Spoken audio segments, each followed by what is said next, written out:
Hi, this is Carrie Brownstein. This is DJ Premier. This is Darren Aronofsky. You got the RZA right here. Rose McGowan. Radiohead. Aisha Tyler. Tribe Called Quest. Fred Armisen. Fritz Paul. Javier Munoz. Seth Meyers. Frankie Cosmos. Flying Lotus. Hi, we're Chaim, and you're listening to the Talk House podcast.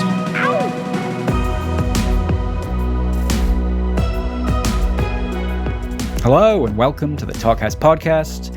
I'm Nick Dawson, Editor-in-Chief of Talkhouse Film. On today's show, we have multi-hyphenate extraordinaire Alexi Pappas in conversation with actress Robin Tunney. And those two are, I discovered, cousins. I actually have a bit of a backstory about how I know Alexi. Our paths crossed for the first time about 7 years ago in a minibus at a small film festival in the Pacific Northwest where the film Tall as a Baobab Tree, made by a first-time director called Jeremy Teicher, was playing. As the festival was winding down, a bunch of folks, including Teicher and myself, were being driven to a nearby urban park for a walk in the woods, and Alexi, who was a co-writer of the film, as well as Jeremy's then-girlfriend, was along for the ride too. What I remember about her from that meeting was that she was smart and peppy and super friendly, and that while the rest of us had a nice relaxing walk, Alexi bounded off for a long run through the forest. Since that meeting, Alexi has flourished on multiple fronts in ways that are beyond impressive. She has made 2 more films with Teicher, who's now her husband, Tracktown, which she starred in, co-wrote, produced, and co-directed, and Olympic Dreams, which she co-wrote, produced, and starred in opposite Nick Kroll. Oh, and she's also represented Greece at the 2016 Olympics, breaking the Greek national record for the 10,000 meters, and she's a social media star with a legion of fans known as Bravies, a nod to a poem Alexi wrote where she pledged to run like a Bravie, who were inspired to fearlessly pursue their dreams as she does. The reason for today's podcast conversation is that Pappas' excellent first book, Bravey, Chasing Dreams, Befriending Pain, and Other Big Ideas, came out just a couple days ago on January 12th. It's a memoir in the form of a series of essays, tackling not only running and her creative work, but also some of the most intimate aspects of her personal life, such as the suicide of her mother, who was bipolar and manic depressive when she was just 4, and her own battles with depression. Pappas has found a number of mentors in life, such as Mindy Kaling, Maya Rudolph, who wrote the introduction to Bravey, and Robin Tunney, the actress who is Pappas' cousin by marriage.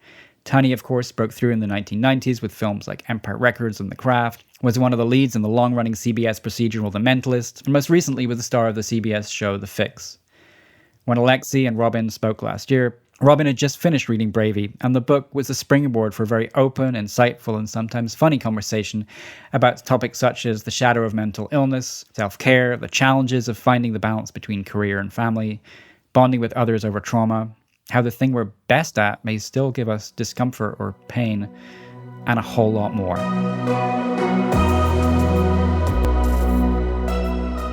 Hey, Alexi. Hi, Robin. I finished your book. Thank you for reading it. I'm fully aware that you have a overflowing in the best way life, and that you took the time to read before it even came out really did mean a lot to me. That is genuine. It's funny because I wish everybody came with an autobiography. I wish I could get one of everybody in my life and have that insight. You can study for 20 years and not know them to the degree that you get to know them in an autobiography, when I thought was so amazing, because I've read thousands of biographies and autobiographies. I love them. It's an addiction. I love them too. I love them more than other categories of books, I think. At the bookstore, I have to be like Robin Tunney. You cannot buy another autobiography, buy some fiction, and then I'll see something out of the corner of my eye. And sometimes they keep them near the register and I just grab one anyway. Yes. And I've read a few about depression. And the thing that I thought was so remarkable about your book was that it was actually an instructional manual of how to deal with it in very succinct, bare-bone ways. I'd read William Styron's book, Darkness Visible, and Emma Forrest wrote this book called Your Voice in My Head. And they were both very beautiful details of depression and what it felt like, but there was no advice as to how to get out of it. I just thought it was so inspiring and useful and could really make a difference for people. It's not just about how you feel, it's about how to make yourself better. Well, I appreciate that. And I mean, it kind of came from a place of always being aware really young that this was a possibility for me because it was so strong on my mom's side of the family, her and her brother took their own life, and her own mom had mental illness, as far as I know. And so I was always like, what is the ticking time bomb, and like, when will it happen to me? Because I know I'm half her or maybe more. And genetically predisposed, yeah.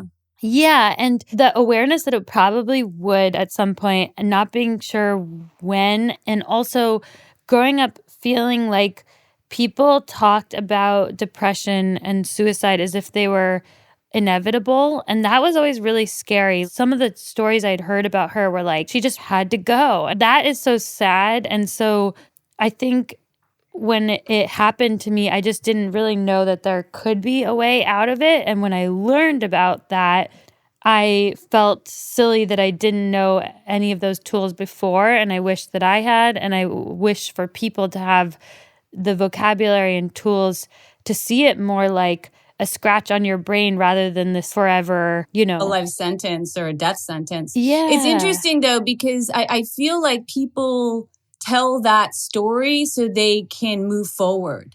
Do you know what I mean? Like, they had to do it because it's the only way for them to be able to sort of get on with their life and just digest what happened. No, I just mean like a family member, like people saying that about your mother. Well, this was inevitable. There was no choice because otherwise they'd feel like there was something they could do.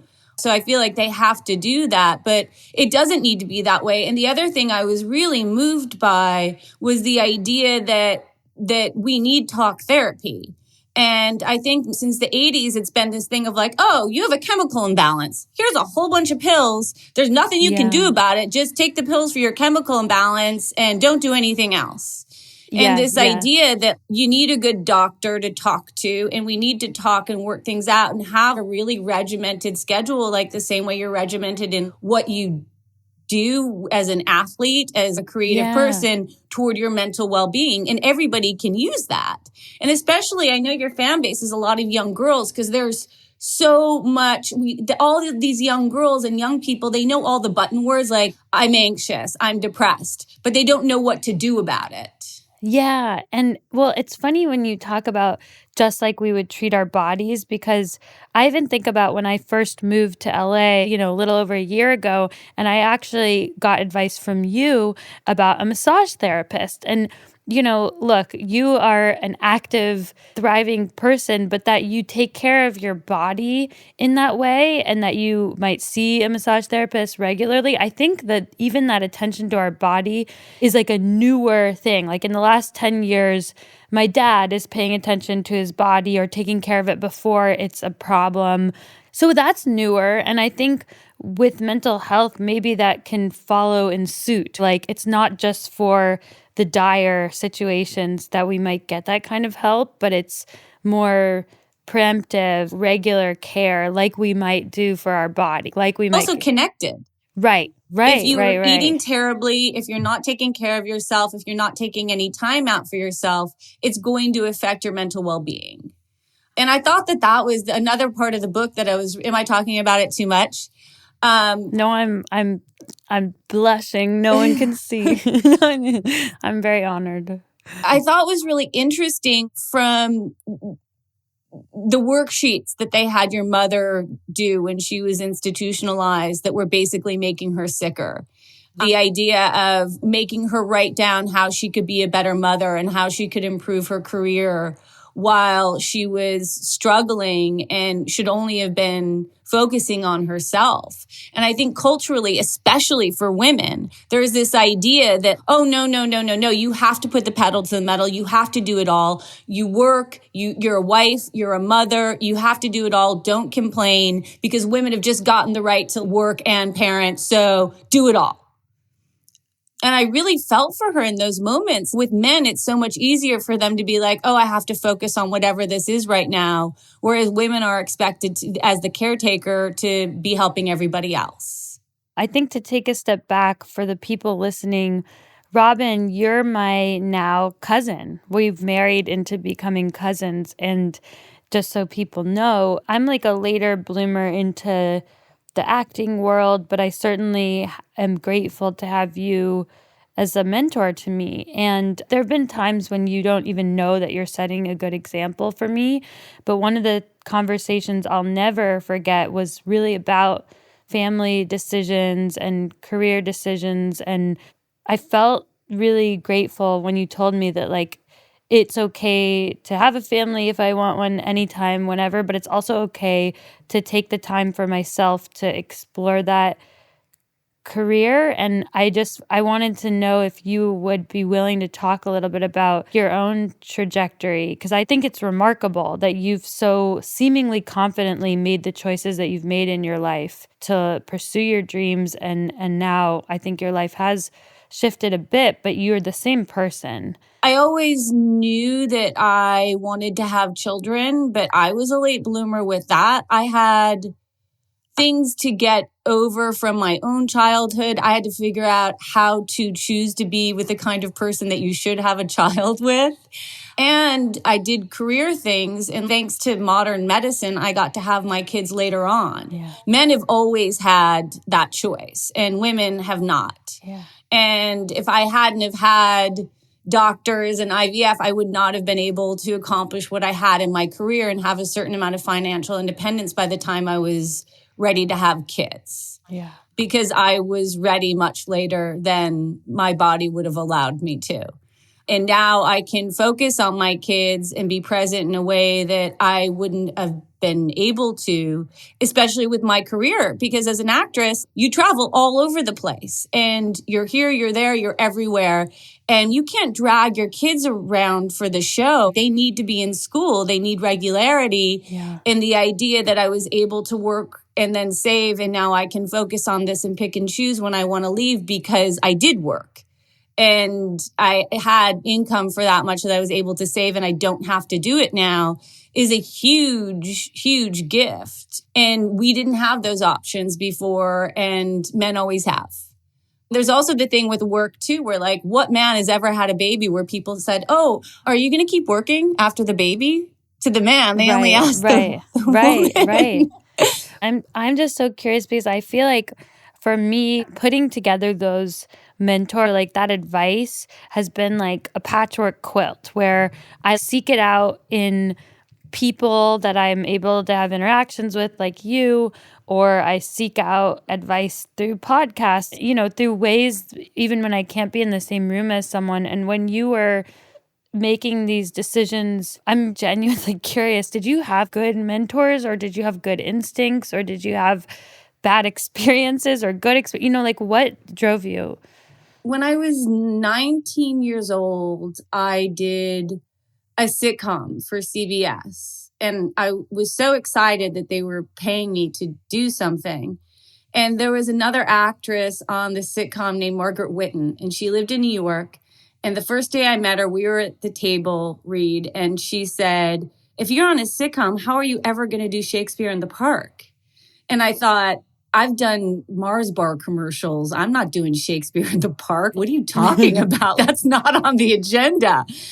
And she gave me this book by Susan Faludi called You Just Don't Understand. And it was this book about the differences in how men and women communicate. And every morning she walked in with the New York Times and an Armani blouse, and she stood up to the male writers, and she had a real voice, and she wasn't afraid to use it. And she wrote a sports section for the New York Times, and she kept on saying, what about this for your career? And she gave me this idea that I could be something better than other people were casting me as, and showed me that a woman can have an opinion and a voice.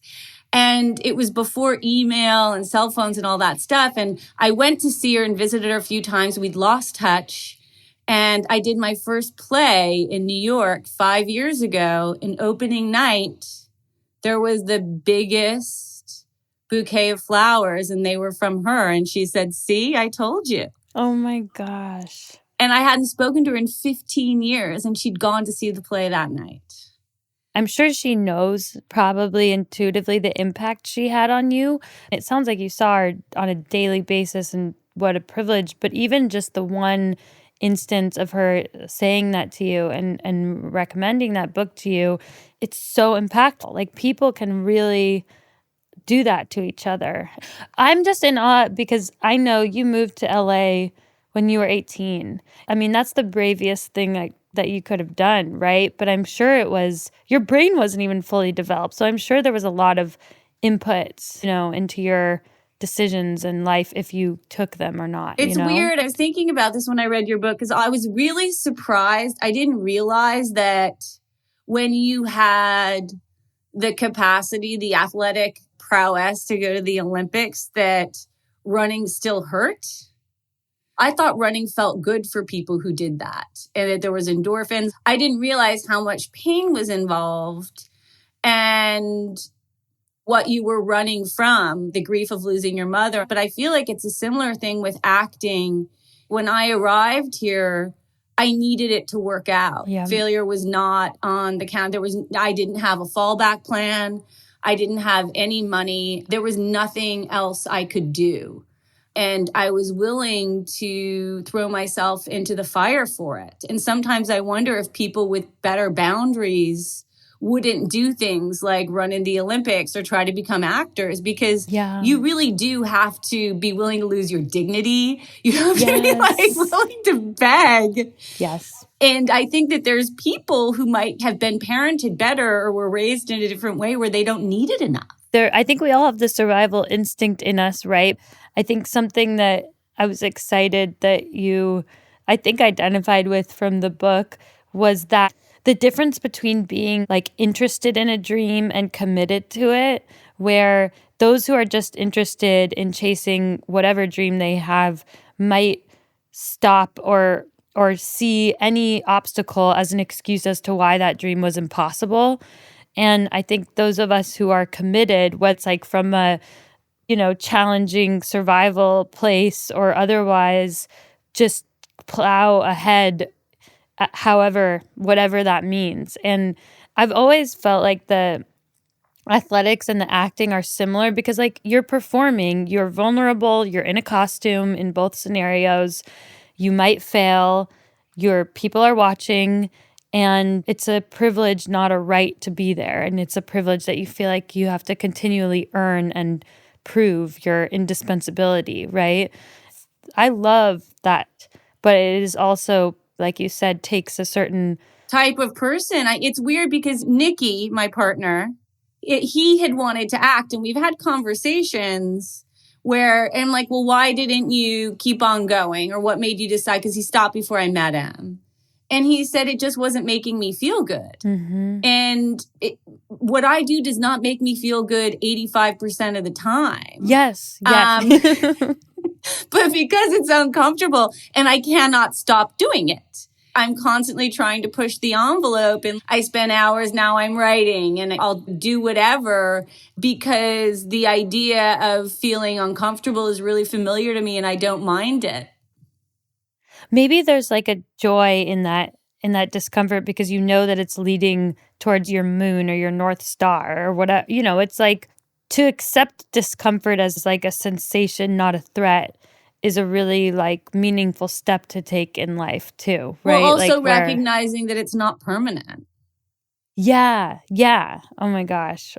Yes, it's not permanent. And that's the same with the mental health stuff where most people in those situations don't have the understanding to accept you could not feel this way forever, because you just feel like you're going to feel that way forever when you're in those places. That everything's temporary. And I feel like when people lose sight of that, that's when they slip into really bad depression or bad states. I think we spoke about this when we were at Le Pain Quotidien, the idea that your feelings are just feelings and they're not facts. Right. And to try to retrain your brain when you have them, and as far as what that is, and that everything's ephemeral. It's going to pass. Yeah. One of the things in the book was bringing in another mentor, Maya Rudolph, to write the foreword. And I feel like there's a great deal of comedy, and she talks about this, but there's a great deal of crossover between these challenges in life and finding a sense of humor in them.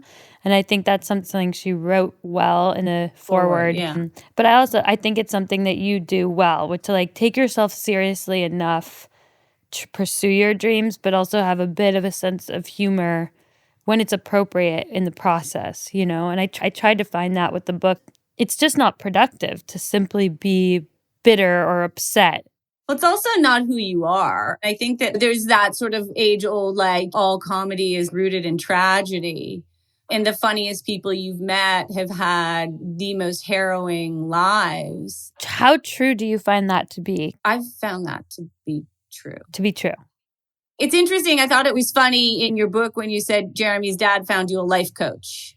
It was a very pragmatic, okay, this is what you need.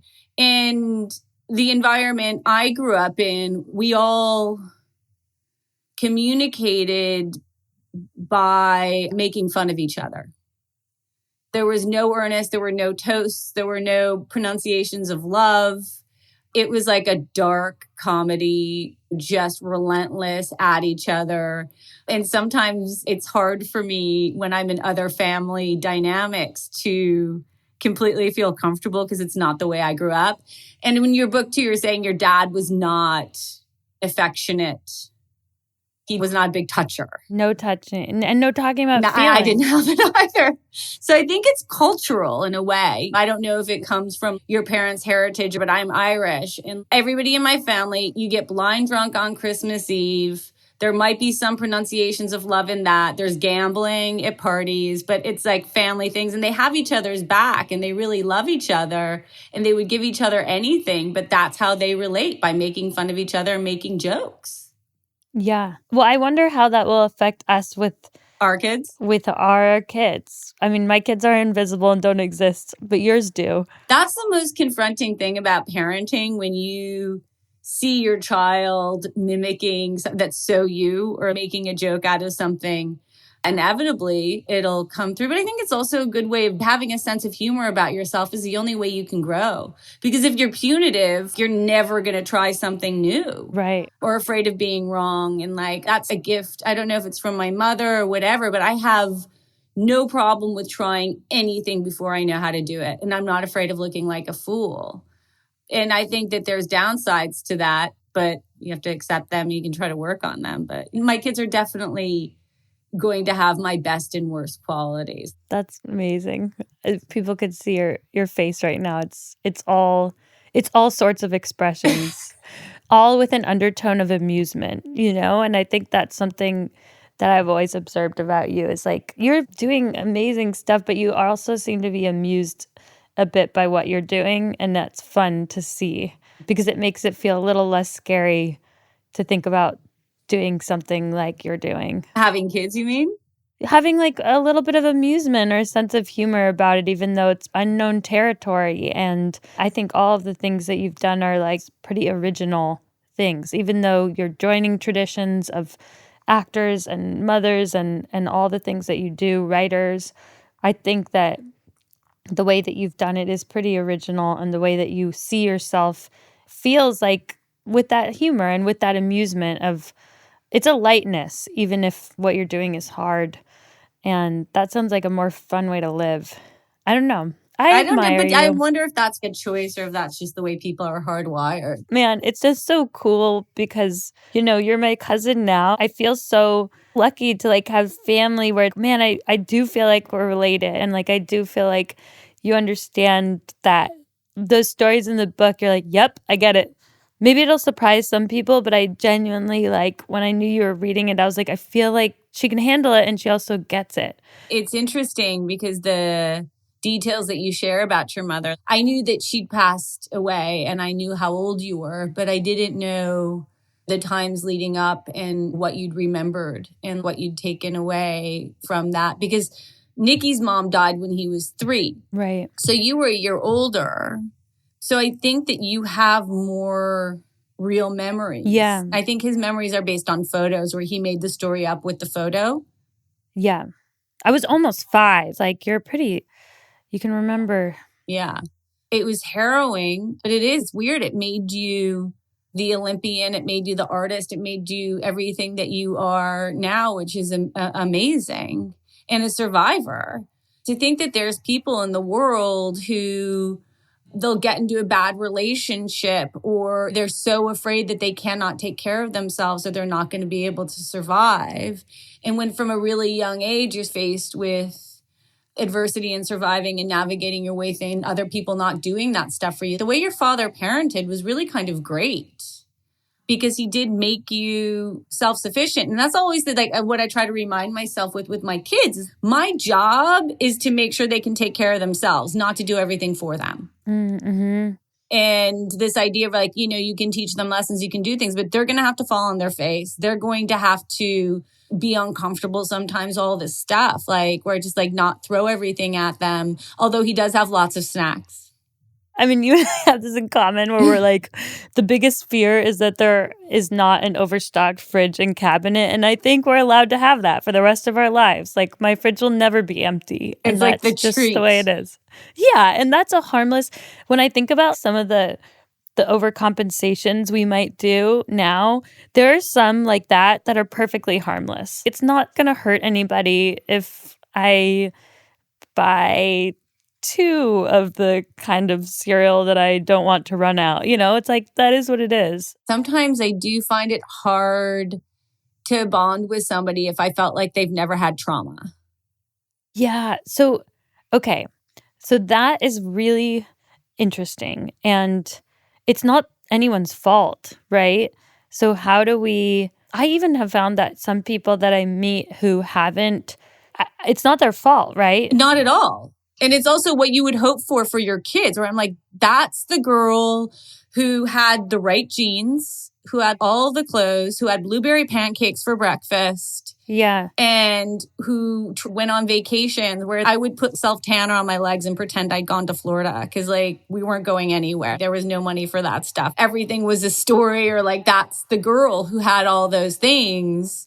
And that you do still carry a little bit of jealousy in a way, but you're like, I do not know how to relate with that person. And that you do become the little kid in those situations. I know. I totally get it. And I'm like, well, is it fair for us to say, because perhaps it's all relative and everybody deals with their own kind of trauma and adversity, it's just relative? Or is this just even more reason to write and read memoirs, because you can create empathy in that way, and that's how people can absorb through osmosis experiences and perspective?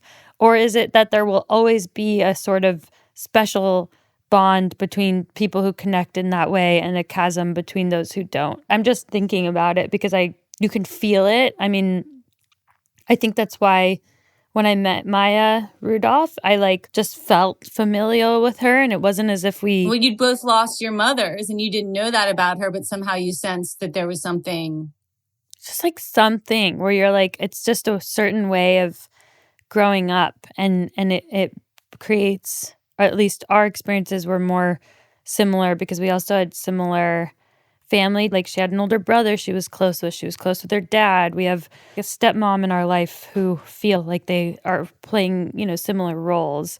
And yeah, I don't know, that thing about some people relate differently. Like, I don't know what to say about it, because you're like, I don't want to be offensive and be like, some people have been through trauma and some people haven't. But I think that what you're saying is that there's a drive that, however unsustainable it is, there's a sort of drive when you do have it that is within you. And other people, maybe without it, can be driven still. It's just a different reservoir. I think there's also the thing where, when I said it's hard to bond, I mean, I think the idea that you can't bond with everybody is okay. Okay, yes. And accepting that and feeling okay with that. Do you understand what I mean? Yeah, and this is you unknowingly mentoring me again, because I'm genuinely like, what do I do? And do I blame myself if I cannot connect with everybody, and not everybody will like me, and I won't like everybody? That's okay.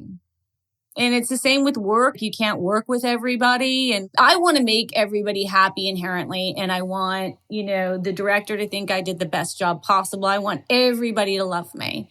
And there are situations where that's not possible. And just to be like, okay, what? If this is hard work in a conversation, or somebody's not laughing at your jokes, so they're not getting it, that's okay.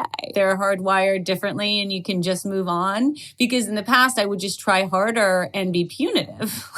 What's wrong? She doesn't like me. And knowing that I think that that's one of the great things that comes with age. It's weird because I'm in a business where being an actress, like aging is the worst thing that could possibly happen to anybody in Hollywood terms. Like it doesn't get easier, it gets harder. But I feel so much happier than I did when I was younger. And I feel like in my 20s, even into my mid 30s, I was just searching for so much that I wasn't enjoying things in the same way. And like with age, like simple things like that, like, oh, this person doesn't get me. That's fine. That's their problem. It's not mine. I'm going to, keep on going. Or like, you don't have to be friends with everybody. And it doesn't mean that there's something wrong with you because somebody's not trying to forge a friendship or, your books are full. And it's also a thing with having kids. Like you constantly, I like wrote about this in something. It was like, I felt like when I was younger, before I'd had my kids, I always had to be doing something. And I scheduled my day to the point where like, it was like to keep anxiety at bay, where like, okay, am I doing the right thing? And doing series television was perfect for me because somebody told me what time to wake up, when I was going to eat my food and what to say all day long. And I felt like, okay, I'm doing the right thing. I'm doing my job. That's you as an Olympian. I want you to keep going, but that's like literally what it felt like. Because you have a coach telling you, this is what you run today. This is when you show up. This is the warm up. These are your training partners. Go off and do this stuff. Keep up with him, blah, blah, blah. It's the same feeling. And it sort of like eased my anxiety. But then on the hiatus, on the weekends, I'm like, what do I do with my hands?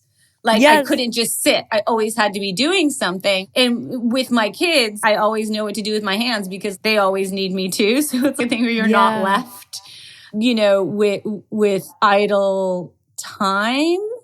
But yeah, no, I used to joke around that like people on television series always ended up on another one right away because it was like prisoners returning to jail because you don't know what to do with your day if you're not being told what to wear, what to say, what to eat, where you're going to be, and you're doing it for 19 hours a day. And that sort of schedule made me feel safe.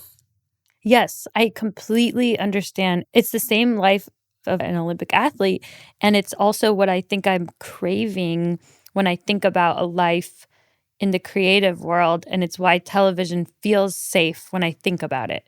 Because movies are a little different. They have a lot more ebbs and flows a lot of the time, as you can, relate. There's like seasons to the movie. And I know there's seasons with television, but that experience that you're describing sounds exactly amazing, comforting, thrilling, safe, even though I know it's completely daring and brave and challenging. But what I wanted to ask is, did you ever get okay with, I don't love when people ask me this, but like stillness? Has there been a shift, or is it just now that you have kids and that feels like the thing with your hands? I try to meditate, and better with the guided ones, but I don't love doing nothing. Like Nikki loves to go on vacation. He's got to talk me into going on vacation. I'm like, what are we going to do? Yeah. Well, I remember I was hanging out with Jeremy one night and we were just hanging out. And I was like, Jeremy, what is hanging out? It's so embarrassing to have even said that. But I was like, what do we do? Like, what is it? Do we just sit here? Or is it like, if we start talking, we're going to talk about our creative work. What is hanging out? Like, what is doing nothing? And it was as if I was like an alien that didn't know how to do nothing. Yeah, no, it makes me feel guilty. And I like to do things. I like, writing or making something or feeling like, or like tear the house apart and organize the closets or like, let's paint the wall. I need a project. And that's probably something I could work on, and it might be anxiety, but I don't know. I've been asking myself this because I do think as long as we're sometimes actively doing nothing or like actively recovering, to make the choice to like take a nap or drink tea or talk on the phone with a friend. I never talk on the phone too. That's the other, I very rarely talk on the phone. And when I cook, that was the other thing in your book I thought was really interesting, where you're like, I had to allow myself to take the time to cook things and to have that ritual. Because, I cook too. I'll be like, how can I use the least amount of pans? so that I'll have to clean up less afterwards. So I'm not spending too much time cleaning. Like I'm always trying to consolidate and juggle things. But maybe that's how you feel like you're thriving. Like as long as truly, I'm just not going to be the person that's like, I think that's a problem.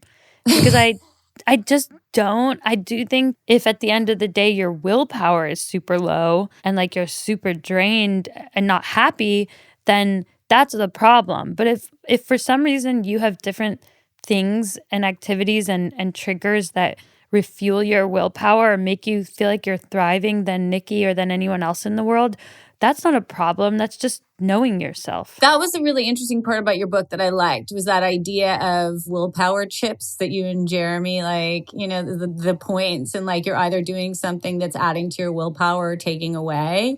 And I think people can relate to that in a way that's not even as athletes or with depression. It's like this idea of like, you haven't slept enough the night before. Like you are going to eat a candy bar and get the sugar rush. And like, that's not good for you. Yeah. And it's not good for your body. And when your willpower is low, you make decisions that aren't in your best interest. And this idea of like self-preservation to sort of be the best version of you was so interesting, and something I think that we have a really hard time with in our society. It's like this idea of like, oh, that person's selfish, when really it's the most generous thing you can do, because you're the best version of yourself to the other people around you because you've done it.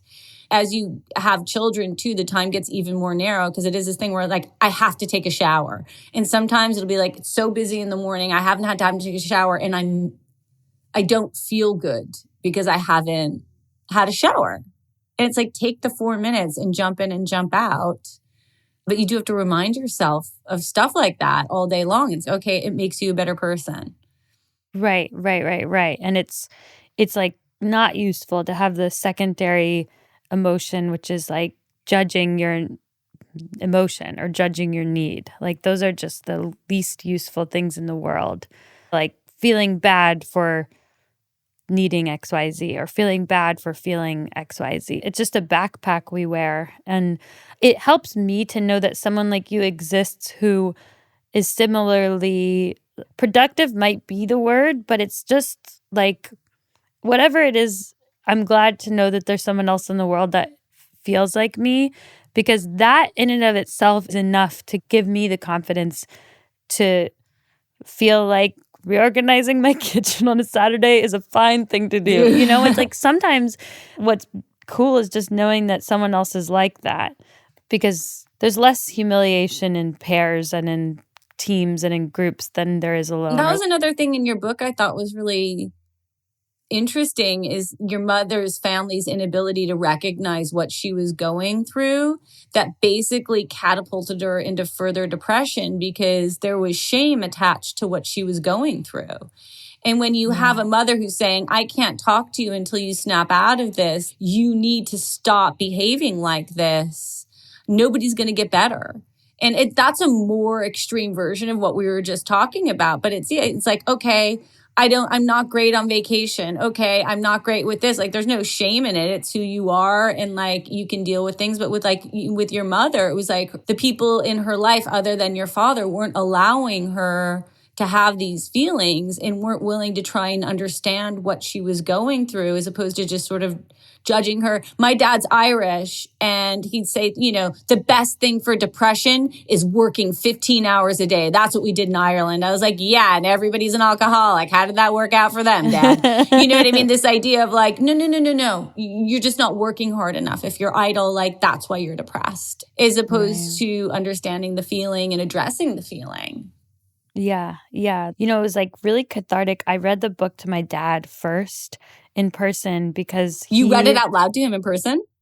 I had to. I needed him to like hear it from me first, and I needed him to hear it before the world heard it, because he gets really embarrassed if he thinks that what he's doing isn't the objectively good thing as a parent. Like he always had this self-conscious thing growing up, and I think that's why he made sure we had a Christmas tree, even if we got it like on Christmas and we didn't really care if we had one or not. He's like, it's the right thing to do. And so with the book, I was really nervous about what he'd think. And so I flew him to LA and read it to him over the course of a weekend out loud. And it was incredible because he did not ever understand why my mom died. Like, he didn't ever understand the nuances because he'd never been through it as to why medical care didn't help her because, you assume that it would. I don't know if he blamed himself at all, but he certainly didn't understand why it wasn't useful and that it wasn't really her. It was just not handled well in the 90s. And so reading it to him was like this tremendous like catharsis, I think, for him and for us as like a father-daughter. And I don't know how I even got on this subject, except that it was great. Like he understood. I don't know. It just helped. And I think it makes her more of a human too, because before that, to me, she was a mystery and of sorts. And I don't know what she was to him. A challenge? I don't know. I mean, the love of his life, I hope, but also something that he could never quite figure out. And I think once we realized that it was a thing we had to learn, and hopefully in our world, we can just take whatever lessons we can at face value and just recalibrate so that this stuff doesn't happen. And the whole book was supposed to be just about mental health, but it happened to be very formative for me. I think it's about overcoming any sort of obstacle, and everybody's faced with them. It's interesting though, because I feel like when you're the person who doesn't have the fancy lunch with Tupperware and notes in it, and you're the person who doesn't have, like I said, the new jeans or whatever, you do feel like by sharing that with the world that somehow you're calling your parents out. But it's weird. My dad has absolutely no problem with my he thinks it's hilarious, and he doesn't feel shame toward any. I was doing The Mentalist, and I had to go and do Conan like during a break. And I'd done the pre-interview the day before, and I told this story about how my mom and dad pretended to be Hurricane Katrina survivors to get a discount at this buffet near their house. And they practiced the accent, and they went in and did like an overly drawn bad New Orleans accent to get, 40% off or something. And I got to the interview and I was like, oh, I don't want to tell that story. My dad might be embarrassed. And they were like, Conan wants the story. And I was like, well, I really don't want to get in trouble with I'm really not comfortable telling that story. I really don't want to tell it. And it was this thing of like, Conan wants the story. So I was like, and I was like wrestling, and I wanted to make the people happy. Yes, like, and there's so much adrenaline when you're doing those things and it's live or whatever. And it was like easier just to say yes. And I told the story, and people were laughing really hard. And then I got in the car to go back to work, and I was like, oh my God, like I sold my parents down the river for a funny story, and they're going to see this tonight because it airs that night. I was like, they're going to see this and they're going to be horrified. And like, how dare you do this? Like, where are your values? And I was like beating myself up. And I got home from work, and it wasn't on in LA yet. It aired in Chicago, and I was like, ugh. My phone rang. It was my dad, and he was laughing his head off. And I was like, what? He goes, Robin, that was hilarious. And I was like, you didn't care? Gosh. He's like, no, but you have a really big problem. And I was like, what? He goes, I'm aging. I'm old. I'm not going to be around forever. You're going to have to get your own material if I'm dead. Like, what are you going to talk about on these talk shows if you don't talk about me? Start doing some interesting things yourself. And it was like, I put this thing about like, sharing this personal story that was like funny and embarrassing, but my dad didn't find it embarrassing. My dad was like, you know what? If you can't afford the buffet and you want a discount, like go about it anyway. He didn't care. Like, he thought it was funny. Yeah, and that's amazing because they can, I think that is the lesson, is that like our parents can handle it. Like I did find that like my dad he surprised me with how much he embraced it and how much I was trying to like protect him or was afraid of what this book would do to him or do to my mom. I was afraid. And maybe the lesson is that we don't need to be afraid to protect those people. and they can handle it and they're proud. And as long as we are coming from a good place, which we are, like we love them and this and that, that's clear. That will shine through no matter what. But also that's a testament to like who they are as people, that if they did it, they own it. And that's the way it was. Because there are people who rewrite history and like to be like, I never did that or whatever it is. But I mean, your dad in the book is like, he's a real hero. And I loved all the things with your au pairs. Your Czech Republic au pair that was like the track star. The bowl cuts and the crooked teeth. I loved her. But you know, your dad did the very best job that he could, but as like a single parent, like he hoarded newspapers. The house was dirty. He probably didn't like bringing people over there. And, you know, he can take it because it happened and it's true. And look at you now. Right. That is, I think, the perfect conclusion to this conversation is just look at us now. Look at us now. I think we can just, both of us, you know, and I'm so thankful for you, Robin. Like just, I mean, you taking the time to have this conversation and you just being the radiant, you're like a sun to me, like an intangible ray. I mean, seriously, like you live not so far from me now. There are times when Jeremy and I are like, what would Robin do? Or what would Robin and Nikki do? And to have that kind of guidepost is a gift. So thank you. You're sweet. Thank you. Thanks for writing the book. It's so good. I can't wait for the world to read it. A perfect place to end indeed. And thank you so much to Alexi and Robin for being on the Talkhouse podcast and for being such game participants by not only chatting so openly, but also recording themselves. And of course, thanks to you for listening. Bravey, Chasing Dreams, Befriending Pain and Other Big Ideas is out now and highly recommended. And we encourage you to buy it from your local independent bookstore. This episode was produced by Kevin O'Connell, and the Talkhouse podcast theme music, as ever, was composed and performed by The Range. For more filmmakers talking film and TV, visit talkhouse.com/film, where you can find all kinds of good stuff, including an essay written by Alexi and Jeremy Teicher on collaborating as a married couple. Subscribe to the Talkhouse podcast on Apple Podcasts, Stitcher, or wherever you get your podcasts, and dig into our previous episodes, like Robin's co-star on The Mentalist, Simon Baker, talking with Griffin Dunn. And of course, go hit us up on all our socials at Talkhouse across the board. I'm Nick Dawson, and until next time, take it easy and stay safe.